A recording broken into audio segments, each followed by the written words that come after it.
Hello everyone. Yap, kita hidup di lingkungan di mana kita tidak sendirian, tapi ada beberapa orang di sekitar kita. Apakah kamu pernah mengamati lingkungan sekitar kamu kalau ada beberapa orang yang mungkin tidak bisa mengendalikan diri dengan baik?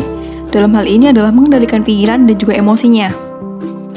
Nah, di video kali ini kita akan membahas tentang ciri-ciri seseorang yang memiliki tingkat kedewasaan emosi yang rendah. Semoga kamu tidak termasuk salah satunya ya. Yang pertama, tidak bisa menjaga emosi mereka.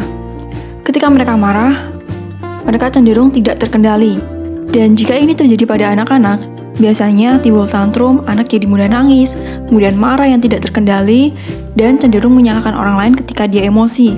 Misalnya, ketika mainannya mereka direbut, biasanya ketika ini terjadi akan bilang seperti ini. Aku begini gara-gara kamu. Intinya, dia menyalahkan orang lain terhadap emosi yang dia rasakan. Dan meluapkan emosi dengan cara marah yang tidak terkendali atau menangis yang tidak terkendali. Yang kedua, mereka cenderung defensif dan juga manipulatif.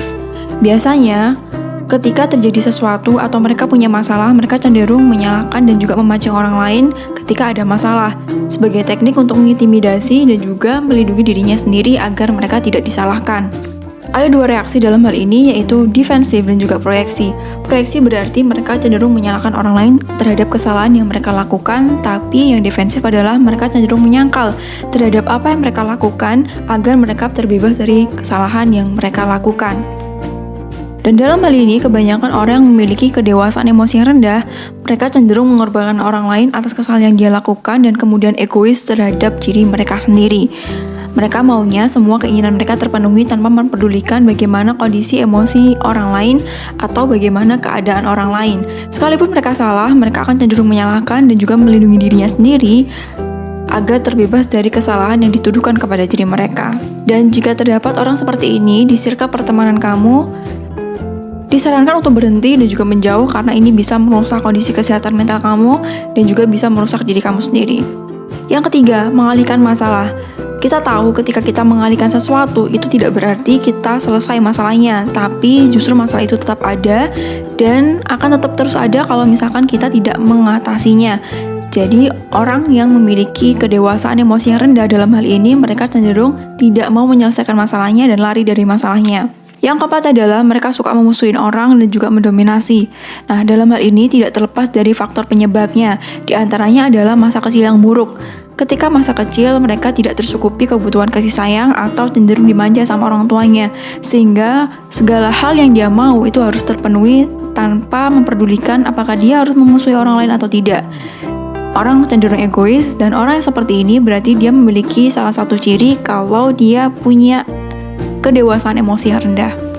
Yang kelima adalah kebutuhan yang kuat akan kehadiran orang lain.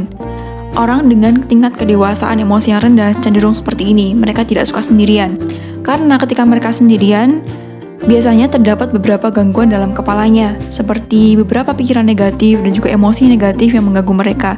Jadi kehadiran orang lain sangat membantu mereka untuk nge-distract dan juga mengalihkan segala ketakutan yang mereka rasakan. Dan dalam hal ini, orang dengan strong needed terhadap kehadiran orang lain itu berarti merupakan tanda dia memiliki tingkat kedewasaan yang rendah. Karena dalam hal ini kita tahu kita tidak bisa menggantungkan diri kita ke orang lain, karena apapun yang terjadi terhadap diri kita itu merupakan tanggung jawab diri kita sendiri. Tidak mungkin kita menunggu kehadiran orang lain terus ketika kita mau berubah. Itu hanya akan memperlambat dan juga membatasi diri kita, padahal kita bisa melakukannya dengan tekad dan juga kemauan diri sendiri. Nah, jadi seperti itu teman-teman. Semoga video ini bermanfaat.